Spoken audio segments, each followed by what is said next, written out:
All right, people, welcome to 2 Minutes of Gaming, where we talk about 10 video game topics for 2 minutes each. This is our special E3 edition. I'm your host, Keenan, and I'm with... I'm Justin here. How you doing? Yeah, we good. Everything's good.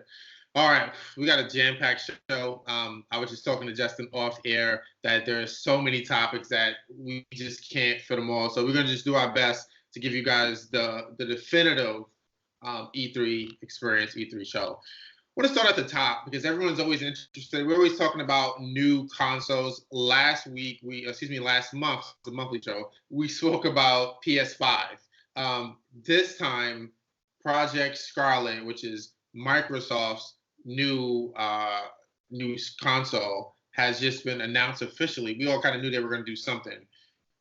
What's your thoughts on that, Justin? 2 minutes on the clock. Let's get started. Very ambitious. I almost was sold on it, believe it or not. Okay. I only had an Xbox 360 and after that, but once again, just like every Microsoft presentation, they are highly always stressing the graphical power. This is the most graphic powered system. This is the most fastest loading system. I know for consoles that's good and all, but me as a old school gamer, I care about gameplay above anything else. Well, they did show you Halo. Huh? They did. Yeah, I know they did show Halo, but I mean, what are you gonna? You can't, for me, a guy like me, you can't sell me on just mere graphics and presentation alone. Yeah. So I know it's just a startup, but I need to see what games are actually going to be coming, what new IPs are going to come there. But for early start, so far so good. I do like their online policy. I do like what they're going to be doing with it. I'm curious. I'm not saying it's going to get me away from the PS5, but from just the processor and everything that they've been talking about, the specs, it's a doozy, man. It might give Sony a run for their money for this one. So I'm not really sure yet, but I'm in my wait and see mode with them. You know what's funny? I was more negative on this, and I thought I was going to be the positive one. You were going to be the negative one. I was very disappointed, honestly, man, because like I thought we were going to actually see a controller, see more of a console. Honestly, if in the Sony, I was mad at Sony too for their, but they didn't really call it a presentation. If you're going to tell me the system is going to load faster, it's going to be more powerful, that's every system. You know what I mean? Like every new system is going to be more powerful. Every new system is going to be low. Like I didn't learn anything really. And again, I'm sure there's a graphics nerd out there and an engineer who is like, oh, they're building their own SSDs. Oh my God, this is amazing. I understand that guy probably is having an orgasm. Oh, there's the bell. Having an orgasm. I get it. But my thing is like, they should have brought out a controller or showed, like you said, Justin, gameplay, how it's going to be innovative. Now, if they brought a controller with like 2 buttons or 5 buttons or something weird, we would have been, or maybe 3 analog sticks, we would have been like, wow, this is going to be a new way to game. But anyway, more of a positive note. What was, Justin, your biggest surprise from E3? Breath of the Wild 2. I was not expecting that. I don't have a Switch yet. I'm actually getting it this summer. But for a Zelda game, a console Zelda game to come out this quick is a little shy, because usually the Zelda games take at least 3 to 4 years to come out. And didn't the Switch come out like what, 2017? Correct me if I'm wrong, but it's not, for me, I don't think it's a time span yet for a new Zelda game. So either they've been working on both of these things at the same time, or they did it in one continuous development and just like, okay, we'll stop it here and then release the other part later. But that was just the biggest surprise. I was not expecting a new Zelda game so quickly. But very happy. Looked really good. You know what's funny? For those who don't know, Justin and I talked a little bit before the show, but not a lot. And I didn't know you were going to say that. And that was actually my answer as well.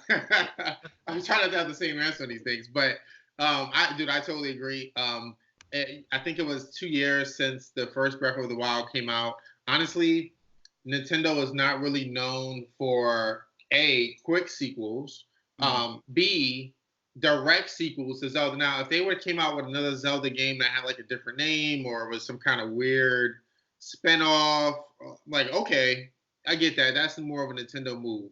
But to come out with a direct sequel right after so quickly, I was shocked. Now, the part of that big surprise to me was the fact that you actually saw Zelda. And it looks like you're not saving her. It looks like you might possibly be playing as her or with her. Which is about time. Yeah, well, it is about time. It just took us 20 years, right? Or whatever. 30 years probably. But that was huge right there. And so for me, I feel like that was probably the biggest surprise there as well. All right, more back to negative. What do you feel like was your biggest disappointment from E3? Avengers. Wow. Avengers. Okay. Avengers. Explain. You don't know a little bit about that game. Well, here's the thing. I know everybody's getting on the character designs, and that's one big issue I also had with it. I did not like the character designs, especially for Captain America. I'm a big Cap fan.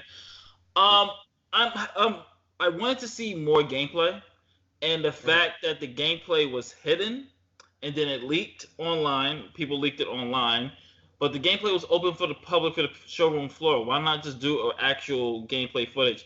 And I'm a little worried about this game because they're talking about how they're going to constantly add on to more stories. So it sounds like a game of service type of game, but they're not telling us this game of service yet. And that's what I had my concern with. So Avengers definitely was the huge disappointment for me. I wasn't feeling it. I expected more, actually. Crystal Dynamics in them. Oh, you know what's funny? They left, and I told you about this before. They left such a bad taste in my mouth from the last Tomb Raider. I don't want to say I lost faith in that team, but it was kind of like, and I've actually met those guys in San Francisco like 10 years ago. You know, good guys. They showed a lot of love. Gave us a lot of food. It was great. But anyway, I think for me, and this is going to be a little bit crazy for me to say this, it had to be Sony. The lack of Sony.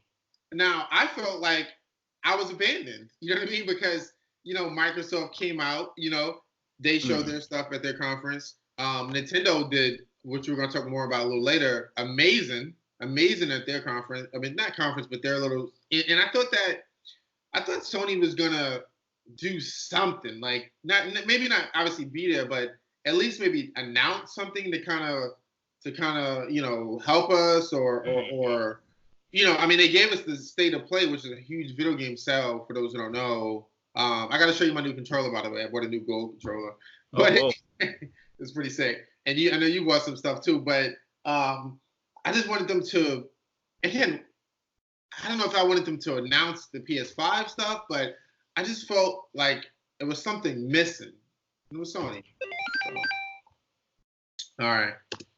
I don't know if you heard, people out there, Stadia's price has been revealed. They did it right before E3, which was kind of like that. You know, E3 is kind of turning into that weekend as well. So they did it during the weekend, which is, hey, I love it, which is great. They revealed that it's going to start out in November 2019 for $9.99. And it's going to be similar to Netflix, where you are paying this monthly cost for access to a certain amount of games. Now, in 2020, it's going to launch as more of a traditional console, which is not a console, but more traditional service where you can actually just buy games, kind of like a la carte service. So what's your thoughts on the Stadia, I guess, 2019 to 2020 transition? So I'm just trying to figure out the only difference that's separating them from Steam and Epic Game Store is a monthly subscription, pretty much, because... Well, no, but you can play it anywhere, according to, you know... Okay, so if you can play it anywhere, then by all means, yeah, then that's a good thing. But I'm just a little concerned of what this is going to do, not only to the console, but the industry together. Yeah. There might be developers now that just want to... Like, how are they going to figure into their sales if, you know, people are not buying the actual copy? They're renting this thing from... So it's kind of like pay-per-view buys now. Like, you know, when you had the UFC Fight Pass, WWE Network, how does those pay-per-view sales that people are used to getting going to affect the performers and the wrestlers? Same thing here. How is those sales how are they gonna make their money? That's the thing. Is Google gonna be giving an upfront amount for this month for time the game is gonna be there, like to match the projectile of the sales? So there's a lot of confusion with that. That's the only thing I'm really curious about. But for us casual gamers and the hardcore gamers out there, might be a good move if and only if the server and the bandwidth are up to perfection. I don't want any lagging, period. And honestly, I think, again, I always say, like the first show, it's either going to bomb or it's going to change the way we do gaming. And I'm kind of starting to lean towards bomb now, because when I started to think about it, like as a developer, like you said, there is going to be that issue where it's like, how am I going to get paid from this? And I'm only getting a certain percentage, and it's just going to be kind of weird. Like as you know, now I'm running a bundle for Die in the Dark, and I'm going to get a nice check from that in a week, but it's going to be only a certain percentage of sales, and I think to myself, like, wow, I could have just did my own sale and made all the money myself. You know what I mean? So that's going to definitely be an issue too. So, good points there. All right, next we have a new topic for you. I mean, I guess it's just a new thing for you guys. It's going to be called the Ether, and it's basically just going to be a rant, 2 minutes for each of us. You don't have to take the whole 2 minutes if you don't want, Justin, but hey, whatever 2 minutes you got left, I'll finish it up because I have something to say about this topic too. But give people an idea, Justin, of what is going on. I see it on the screen. It says Shenmue 3. What is going on with Shenmue 3? Okay. For those who don't know or not aware, Shenmue 3 was a Kickstarter or a GoFundMe. I can't remember. But either way, it was one of those crowd-funded projects. And they advertised that it was going to be available on all platforms, Xbox One, Steam, and PlayStation, etc.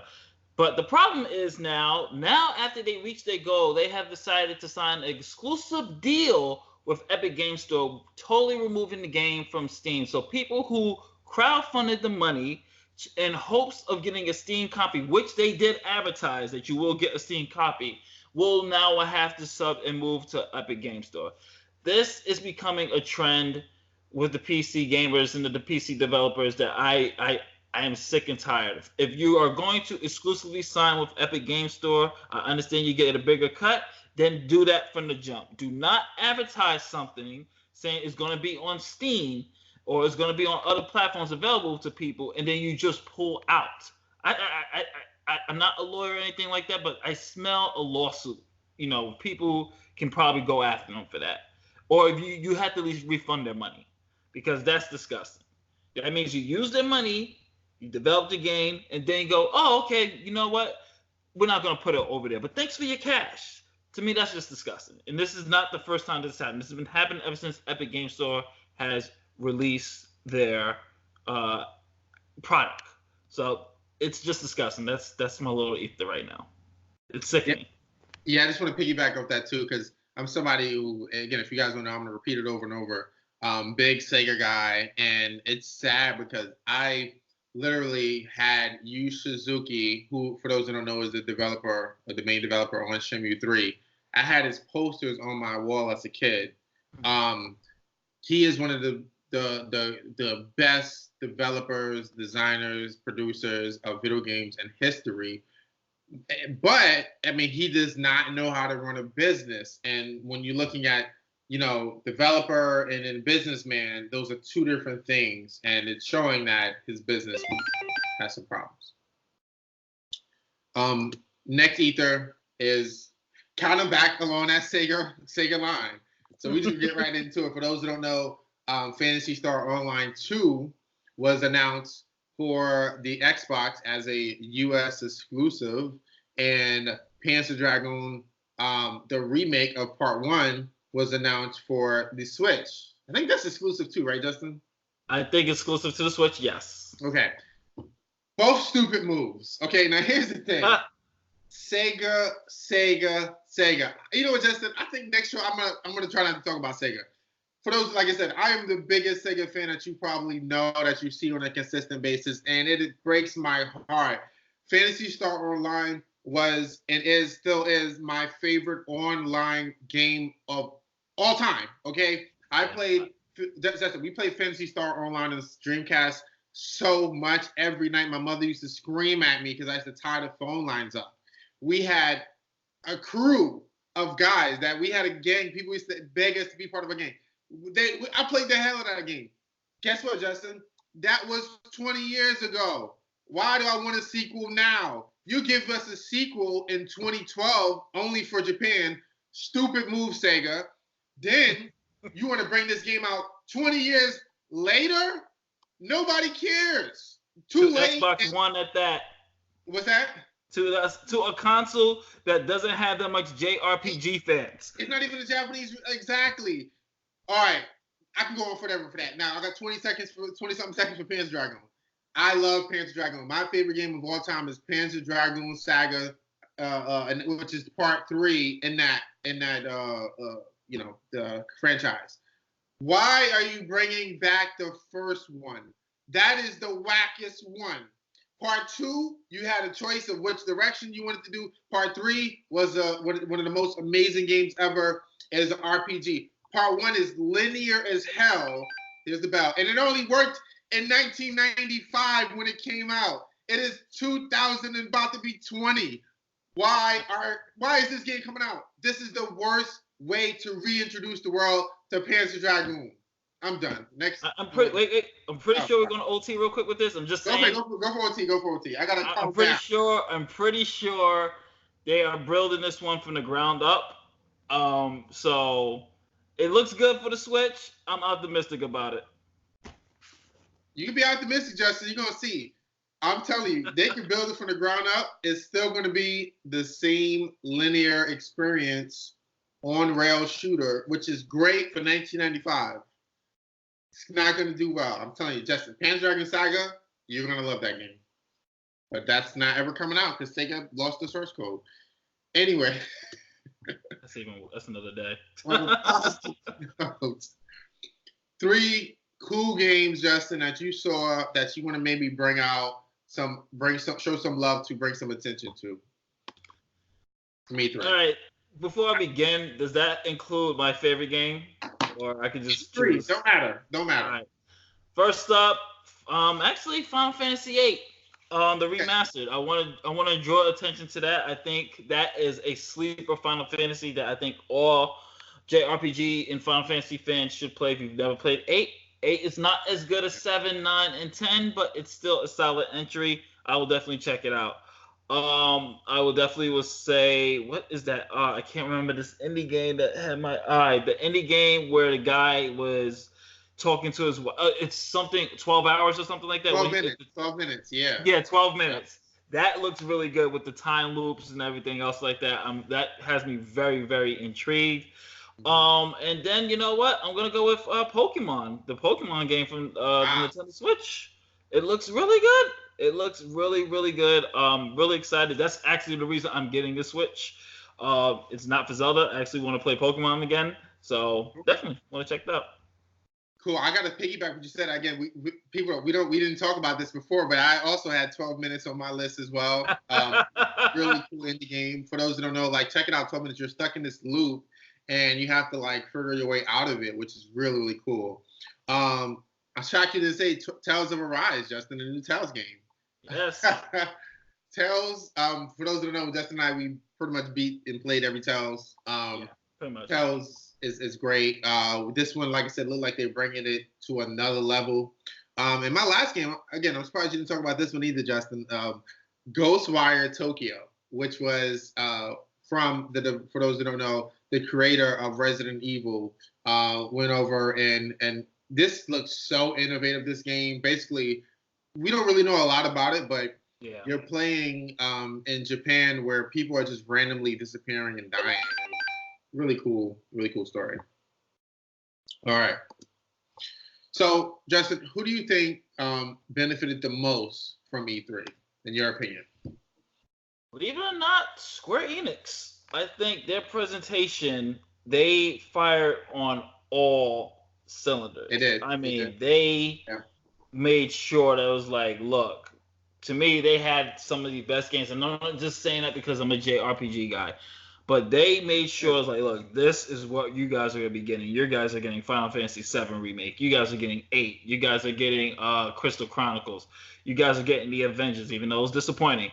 You're getting the Avengers. You are getting all these games, all these IPs, and I think they actually opened up a little bit more traffic. I think they were one of the most talked about actually at the E3, mainly because of Final Fantasy VII, especially from a studio standpoint, not like console or tech side, but from a studio standpoint, a lot of people were really talking about that Final Fantasy VII, the remastered, the Avengers, not in a good way with the Avengers, but people were talking about Square Enix at the end of the day. So I think they benefited the most. Nice, yeah. And also, yeah, listen, they did great. But for me, it was personally Nintendo. It was so many things that I was like, I gotta get a Switch. Gotta get a Switch. Yeah. Obviously, we talked about Zelda, but believe it or not, when I started to see Animal Crossing again, I love Animal Crossing. I love that game. And then I was just thinking to myself, like, man, I could take it out and just play it in bed. And like, Animal Crossing, for those who don't know, is a game that you have to play every day. You know, I mean, you literally cannot go days without. I mean, you can, but it's a game that revolves around the real world clock, so you have to play it all the time. And to be able to just grab that console out and just play it on the go, and play it anywhere, it's perfect for Animal Crossing. So that, you said Pokemon, Zelda, of course, but Animal Crossing might be the game that makes me get a Switch. So. All right, before E3, probably a week before, Death Stranding, Kojima's new game, finally got a release date. Yes. Which is going to be November 8th, 2019, which is good. We don't have to wait too long. What was your thoughts on the release date and also the trailer? What's your thoughts on this game? Trailer, I mean, this is Kojima we're talking about. The guy is I like to think of him as the Christopher Nolan of video games. Most of his games are always complex, they're thought-provoking, but at the same time, his critical acclaim is there. But with this one, I'm just as confused as ever. I have no idea what this game is about story-wise. Gameplay-wise, I'm looking at it too. I still have no idea what type of game this is. That's where I'm at. I'm in a state of confusion. I'm happy it's coming out, but I still have nothing has really sold me to go get a day one purchase for this. I'm actually gonna have to wait for my friends to give me feedback on it, or try out, or do a share play for me to say, like, I gotta go get it. I'm still not sold on it yet. Yeah, I mean, I'm actually, I'm the same way. I'm really confused. I'll get it. I love Kojima, and I want to support him, and I think he's a genius. So I really do trust him. But yeah, this game looks crazy, man. I mean, it's funny. It's like the more they show, the more confused everyone is. You know what I mean? And the less we know, in a way. We do know a little bit more, like, why the baby's there, and that started to make a little bit more sense. They showed some more actors as well, so that was really cool. But yeah, it was a really strange game, man. But hey, I'm excited for it. All right. Last but not least, drum roll, please. Favorite game of the show? Guys, it's obvious. Final Fantasy VII Remake. Why? Tell the people, you've been waiting for this forever. Did it disappoint? Was it, what'd you feel? Only thing that's disappointing is Barrett's voice. Change that voice, please. What'd you think about the game? Change the actor, but change the approach of it. It just sounds too minstrel show for me. That's just me. That's just me. Think about the game, the actual fighting. Oh, the mechanics is good. I had a feeling they were going to mix it up a little bit with Final Fantasy 15, a little bit of Crisis Core, and a dab of Kingdom Hearts in there, and it works very well. It works fine.